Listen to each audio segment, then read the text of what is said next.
Hi buddies, welcome to our channel.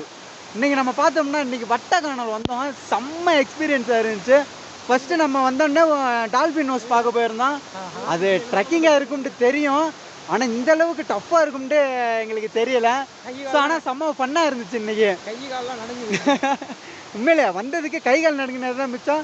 நாளைக்கு எனக்கு தெரிஞ்ச வேலைக்கு போவோமா என்னன்ட்டு தெரியல, பட் அதை நாளைக்கு பார்த்துக்கலாம். அப்போ ரிட்டன் நம்ம டால்ஃபின் ஹவுஸ் பார்த்துட்டு ரிட்டன் வரும்போதும் டீ கடையிலேருந்து கீழே இறங்க சொன்னாங்க வாட்டர் ஃபால்ஸ் பார்க்க. வந்து பார்த்தோம், ஆனால் இந்த அளவுக்கு செம்ம ஃபீல் கொடுக்கும்ட்டு நாங்கள் கொஞ்சம் கூட எதிர்பார்க்கல. அந்த அளவுக்கு செம்ம ஃபீலு. மொத்தம் 5 பேர் வந்தோம். 2 பேரும் வந்து அந்த மேலே இருக்காங்க பார்த்தீங்களா, அங்கே இருக்காப்புல. இவர் 3வது ஆள், நம்ம தலைவர் 4வது ஆள், என்ன சேர்த்து 5வது ஆள். என்னை காட்டுறாங்க, உங்களை காட்டலையா? ஸோ இதை நான் மட்டும் பார்த்து என்ஜாய் பண்ணாமல் நீங்களும் என்ஜாய்